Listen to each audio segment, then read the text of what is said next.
Alrighty everyone, gonna retime this saw and then probably report it. It's been ported once. That was back before I knew what I was doing. Not saying I know what I'm doing now, but I know better than I did then, so why not make some improvements? This is an Echo CS-7310. They're 73.5 cc's.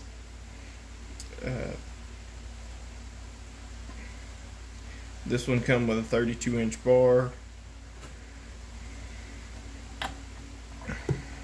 Go over some of the things about these saws while I'm tearing it apart. This one's all dusty because it lives in my garage.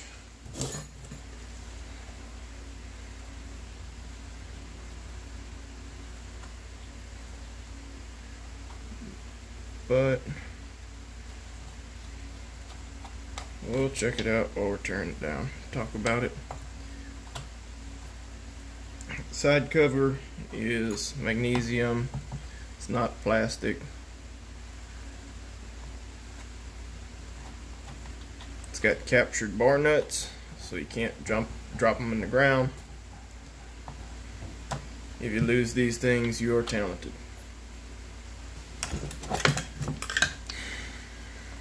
You can see, haven't cleaned it up any since I used it last, so shame on me. Spikes are decent. Really don't know what else to go over there other than these don't fall out.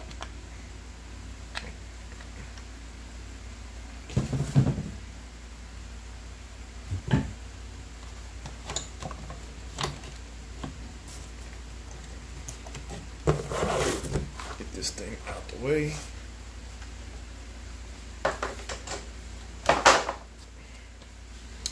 You have side adjust chain tensioner. A lot of the Echo saws, your chain tensioner is in your side cover. This one's really nice. It's contained in the side. You know, back behind that plate there, here's your clutch. Some folks say they seem small, but I have not had an issue with it. Seems to hold pretty good. I don't think I'm having a problem with the clutch slipping on me. The top covers hold on with quarter turn fasteners.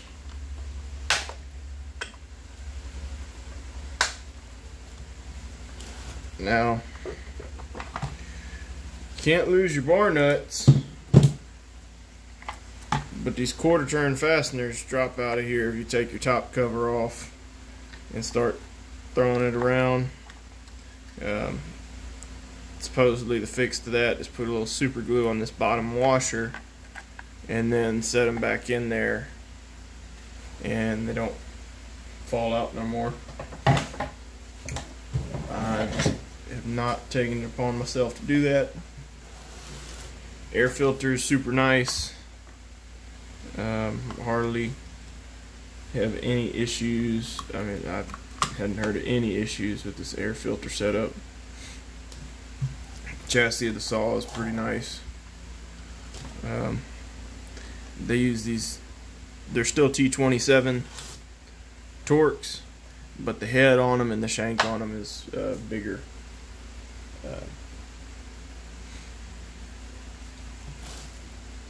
Let's see what else we'll pull off to time it. I believe I got to get the recoil starter off.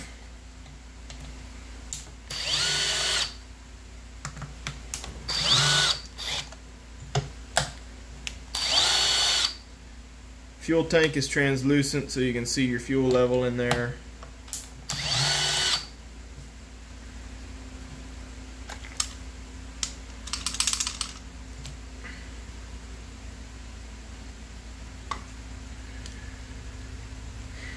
Get a shot of the back side of the recoil starter. You got metal pins in here to prevent that plastic from wearing when it's coming into contact with your starter pawls. This cover's also magnesium or aluminum or something. It's some sort of metal. run out of places to put things. And we'll try leaving everything in place on this side. Should be able to move the flywheel around. Nice big fan flywheel. I hadn't had issues with it getting hot, I don't believe. There's plenty of people that know better than me.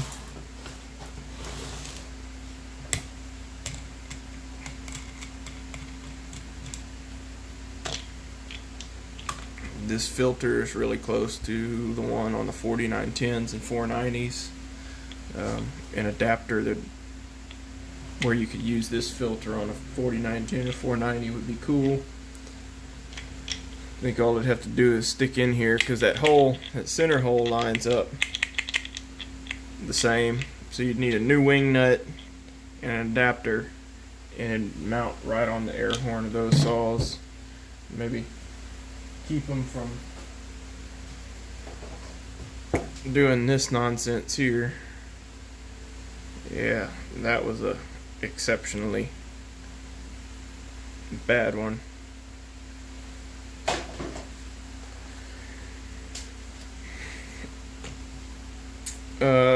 You can get them with or without a full wrap handlebar, or 3/4. I think this is considered a 3/4. I think full wrap goes all the way around. 3/4 is just the extra chunk here.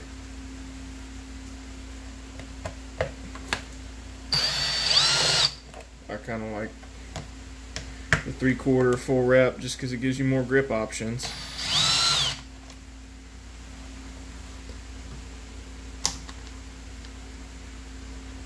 This is your air filter base. This is part of the sealing surface.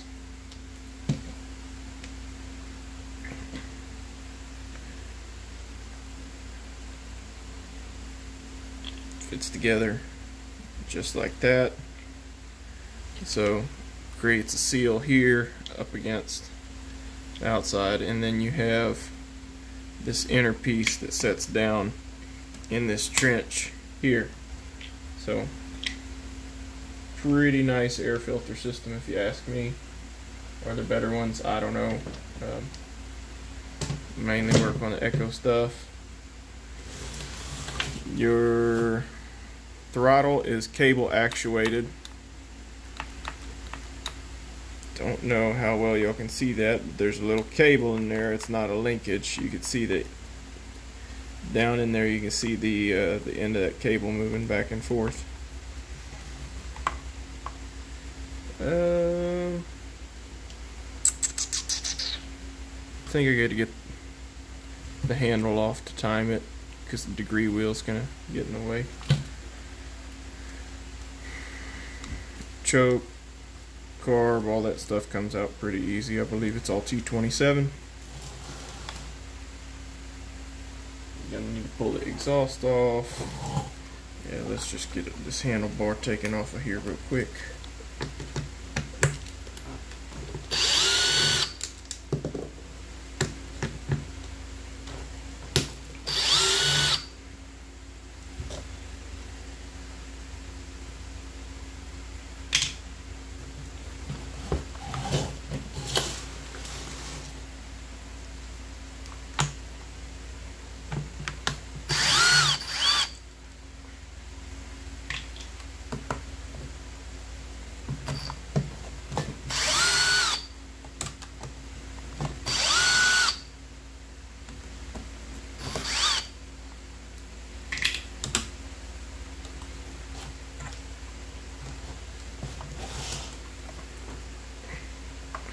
And then once you remove that handle, this chassis flops around a lot. I'm trying to remember how it pops out of here.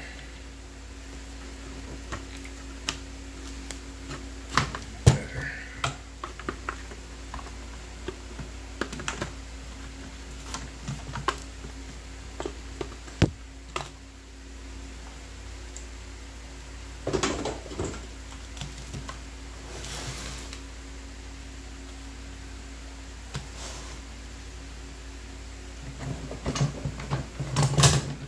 have an exceptional amount of parts on my bench right now.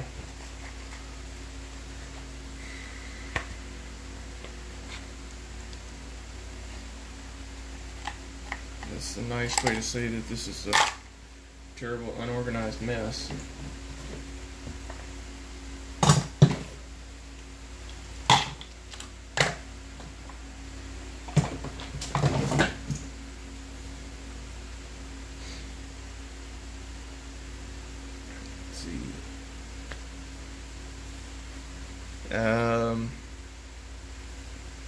These use a BPM R8Y-5.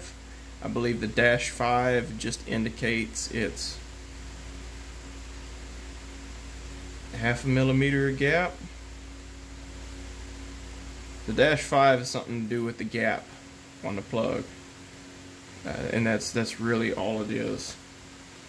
They went over it in the Echo courses. They're the factory updates, whatever you want to call them.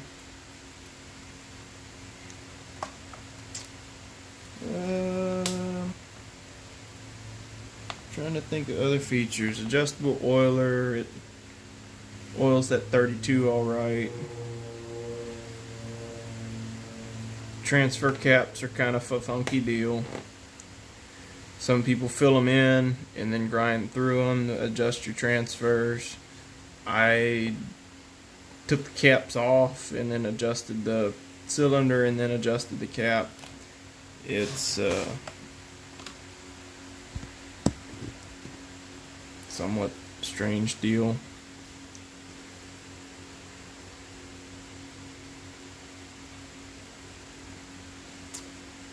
Now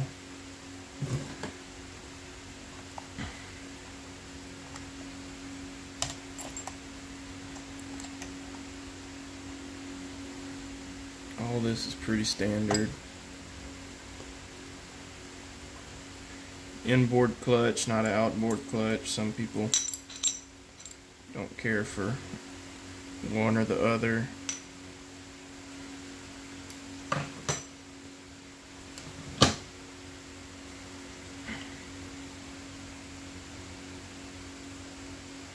It's all clutch, I don't know.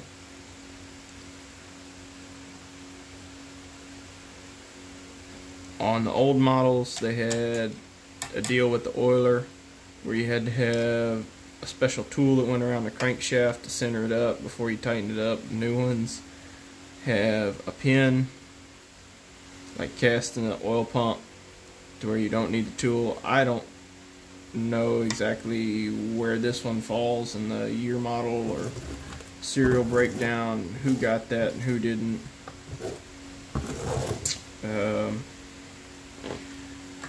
There were also models where the intake boot was cracking in sub-zero temperatures. They've since updated that part, same with the oil pump. Then there was another issue that they had when they first came out where the fuel lines, I think it's this one here, you'd get a kink in it somewhere. Anyway, when you replace a fuel line, they say run the red straw off a brake cleaner can inside of that fuel line when you're before you feed it through anywhere, so it doesn't kink up. And they run the standard little white plastic tank vent down there. I'm gonna draw some blanks, so don't rag on me too bad.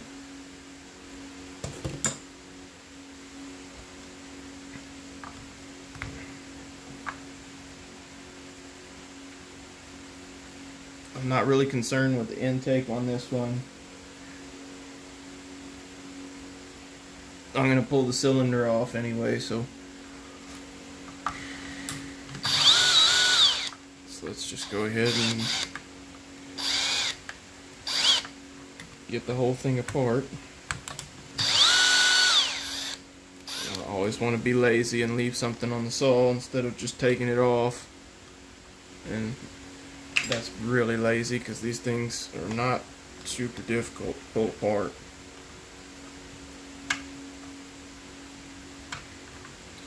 Wish I had my air compressor here. It'd be really nice for cleaning all this stuff off prior to disassembly.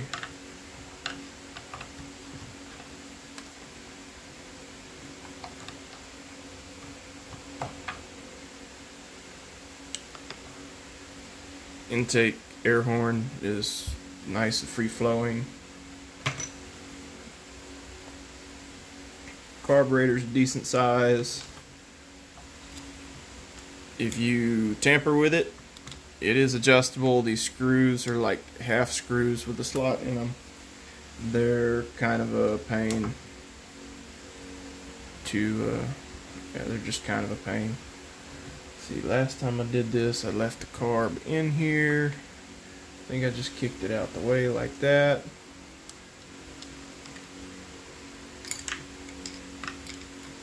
This is the part that kicked my butt the most. Last time I took it apart was this little ring that goes around the intake, holds the throttle cable in place. It's really just getting that throttle cable seated in there is what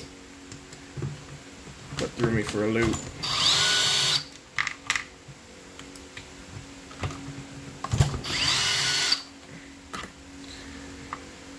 And I think with those out,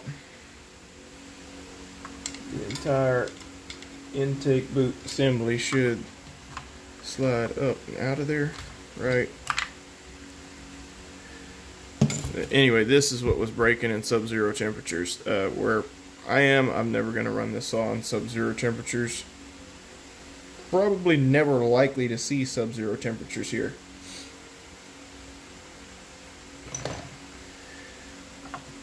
So there's the intake opening, big rectangle. Kind of difficult to see.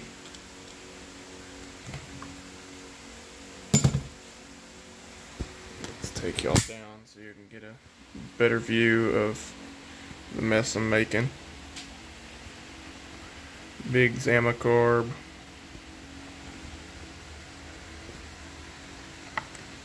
Again, this isn't as clean as I'd like to have it, but it'll be clean when it goes back together.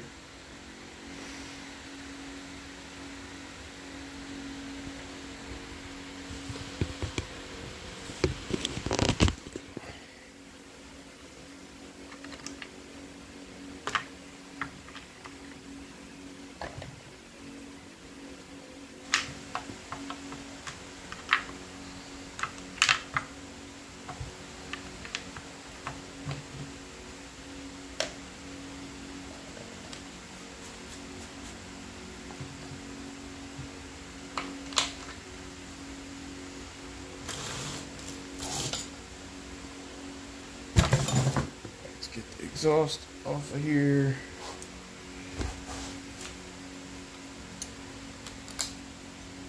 Really need the light coming from another angle. I figure probably next month I'll upgrade my bench, but it does fine for now.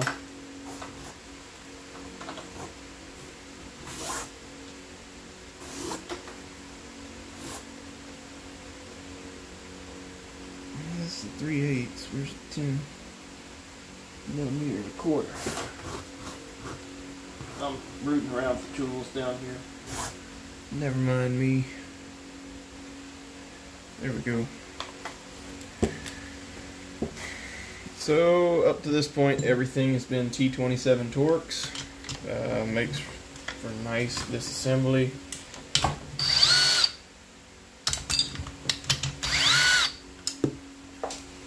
Don't want to lose those.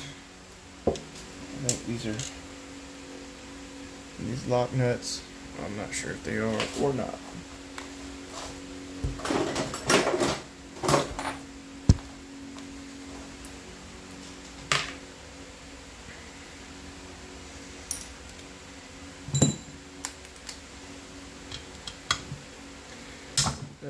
Muffler mod, I wanted it to stay clean. This thing's kind of funky shaped. There's a baffle.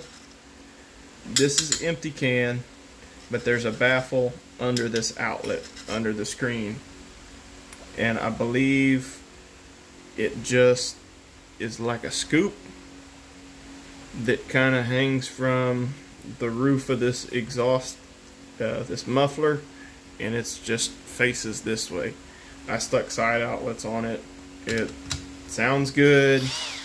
It runs good. It doesn't feel like the exhaust is a restriction, so I figure that's good enough for me.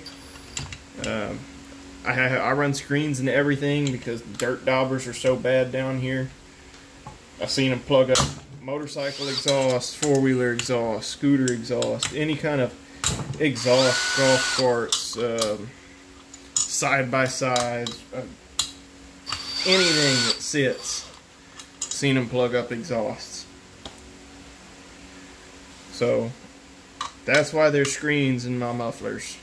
The only one that don't have a screen is my 501. The 490 that's sitting over there, it's gonna be in pieces not too long from now, is it's gonna get a screen in it and a deflector too. I'm not doing the big pipe sticking out the side. One, because I don't have a welder, and two, because I want to be able to run a screen in it. There's the exhaust. I don't remember what the number was. I think it's like 103 on this one. Ignition coil on them is rev limited to 13.5, which should give you plenty of room to play with. Probably not going to see that when the saw is in the wood, and then if you hand it to your buddy who has got a happy trigger finger on these things, it might save the saw as well. The first thing people want to do when they get something loud in their hands is just go nuts on the trigger, which, hey, I don't blame them. Sounds awesome, but you know, don't do that with someone else's equipment. Do it with your own.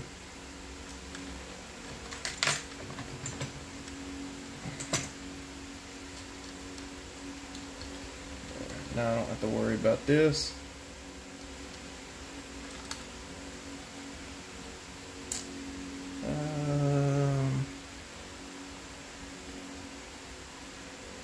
Now I just need to mount the wheel and zero the wheel.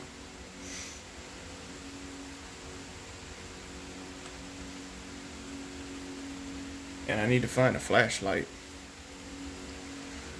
So I'll pause y'all when I need to go grab a flashlight. And this is getting kind of precarious over here.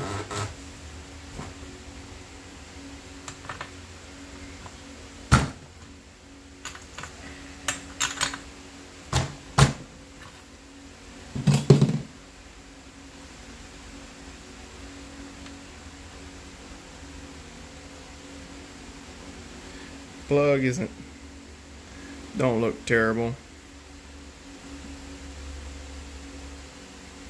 We'll see what the wash pattern on the cylinder is, because that was something I did kind of dumb. I think I fired my secondaries before my primaries on this one, and that just don't make a whole lot of sense.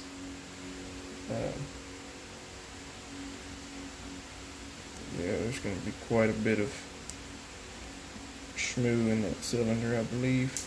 You ought to be able to see exactly where the fuel and air charge is going.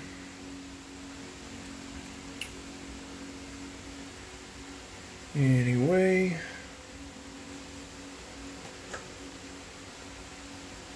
wheel.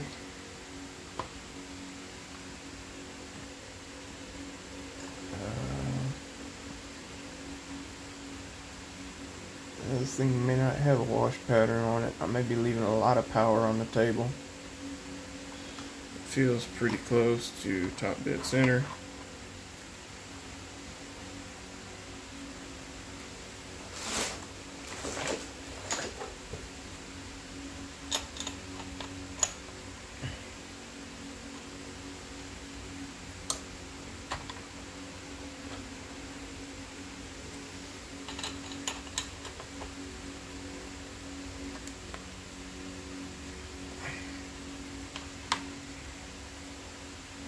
And I mounted it upside down.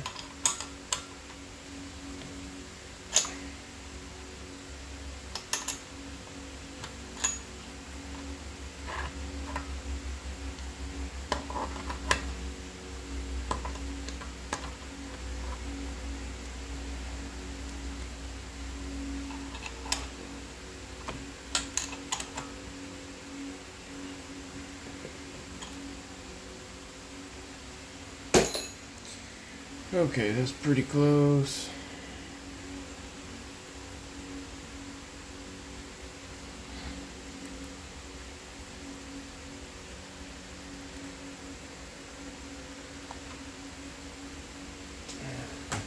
Zero. Now, well, we kind of leave that in place.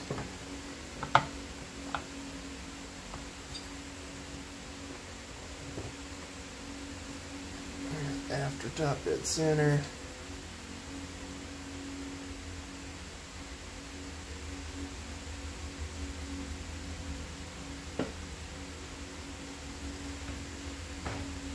Exhaust is just about to close, and that says 81. I must have eyeballed it pretty close. We're going to go back in reverse now.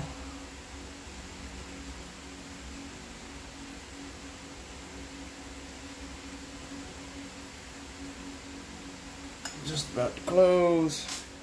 It is 82. Do I have something I could use as a stop? Let's try this as a stop. Brass wire.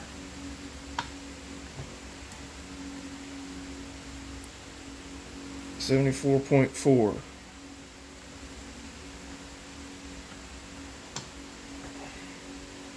73.6 or 73.4, so that is 1 degree off.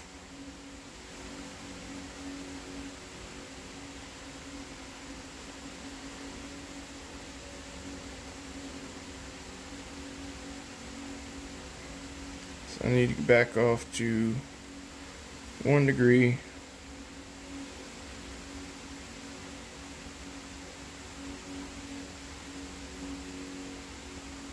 Forward. Now I need to go 1 degree the other direction.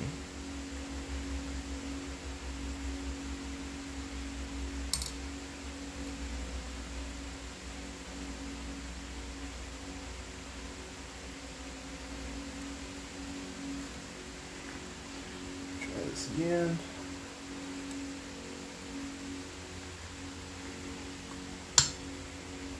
.5.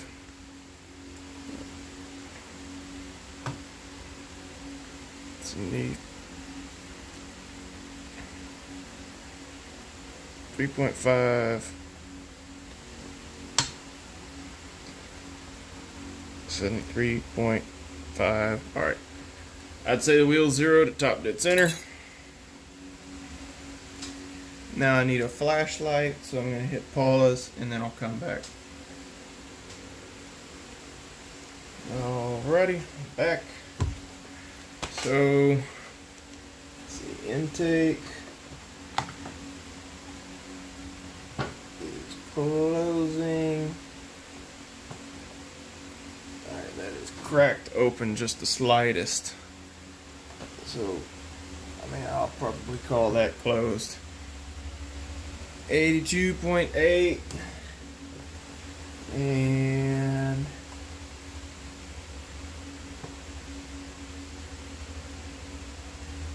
that's about the same. 81.7. Split it, call it 82, so probably 164 degrees duration. No. Yeah, 82 on the intake. 164.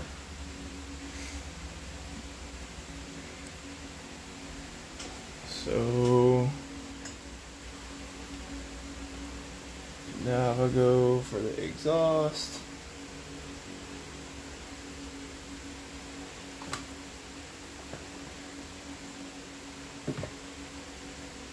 yeah, I'm back to recording.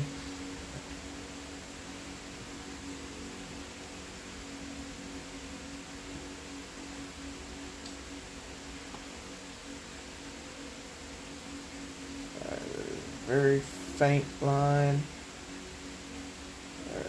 That I think is where I'd say that the port is cracking open. That's about 100. I think when I timed it, I ran through. Let's see through here. Yeah, I can see daylight on the other side of there.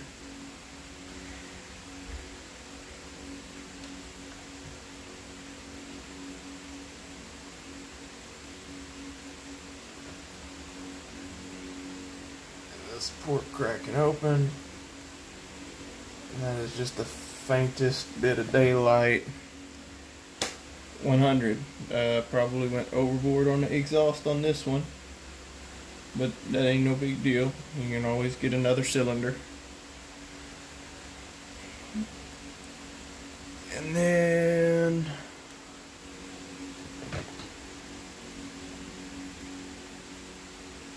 what do I have happening here? That's okay. So no, I did fire my primary first. At least did something right there. That one I'm gonna read at 120.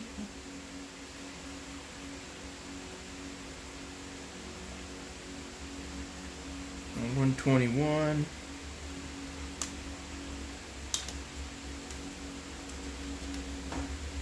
About the other side.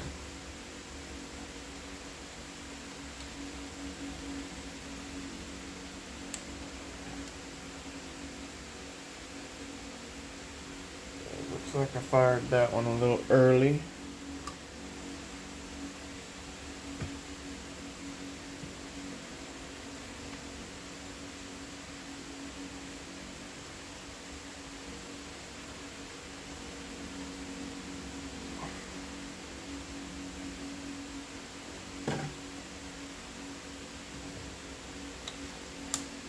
So reading these the same. That one's cracking open.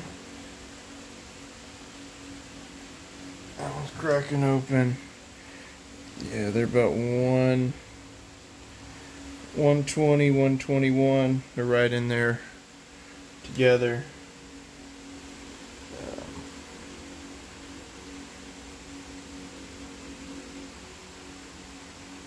And there's a hump in this cylinder to direct the charge back. See, this is the wall of that transfer, but there's a hump in there that directs it back toward the intake, which is good as far as where you want the primary to fire, at least as far as I know. Now I'd say that secondary starting to crack there and there. I think I got those set pretty even. Secondary firing at 125, 126. So I'm at 80, 82 on the intake, 120 on the main, and 125.5 on the secondary, and 100 and some change on the exhaust.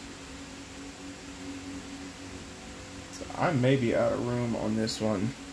Only thing I may be able to do is go in and change directions on these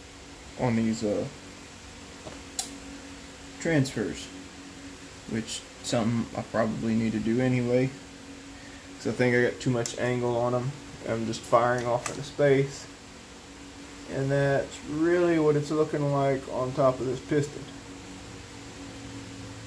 Is I'm not seeing a wash pattern really at all. But let's pop it off, and then I can think about how I'm going to try and correct this nonsense. It's not like it ran bad.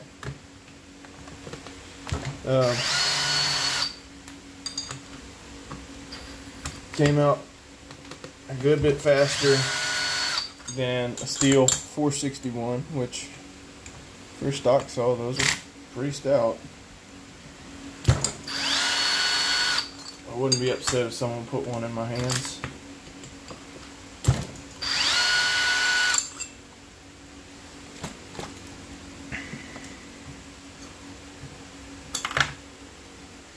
So yeah, very little wash pattern on this piston.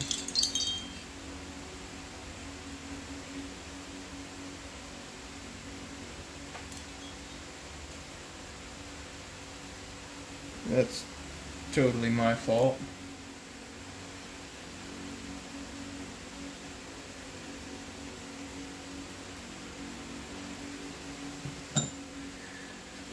And we can go in here and see how bad I was with my grinding. I didn't go wild trying to make these transfers any bigger. I just wanted the openings to flow in, and they look okay to me.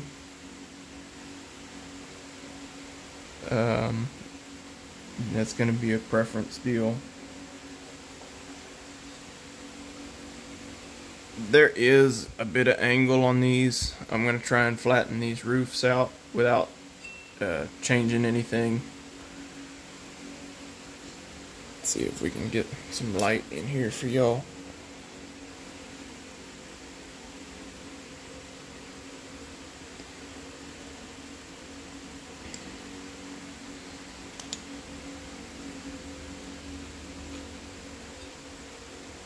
There we go.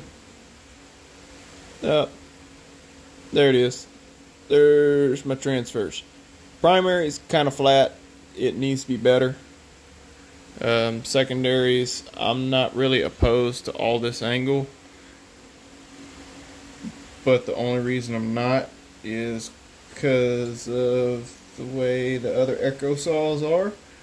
I don't have a ton of experience porting. Told flat transfers make more power, but with the amount of angle I got on these, I might have to start with a new cylinder if I want to change that.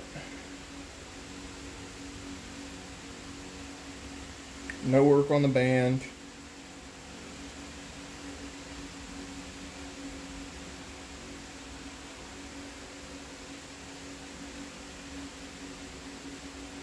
I'm trying to think anything else. So yeah, the wash pattern on this piston is pitiful.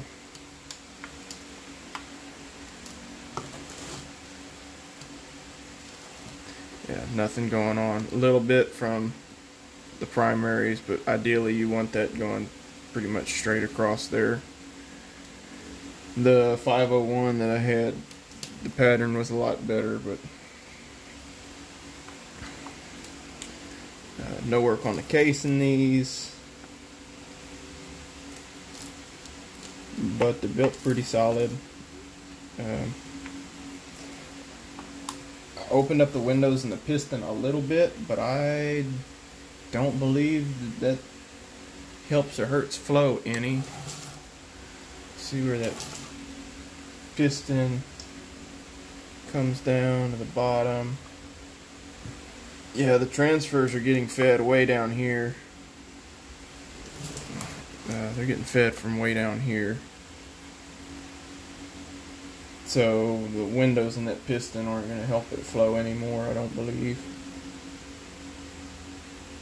I might have hurt it opening those up. Do you want it to push down? Nah, it's probably fine.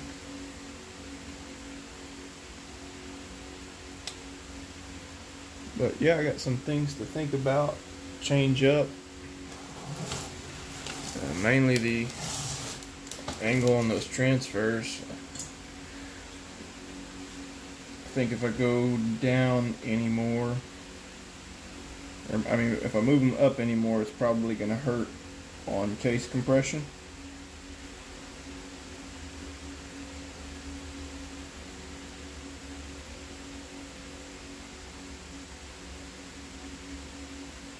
But we'll find out. Alright, that's your video for this evening.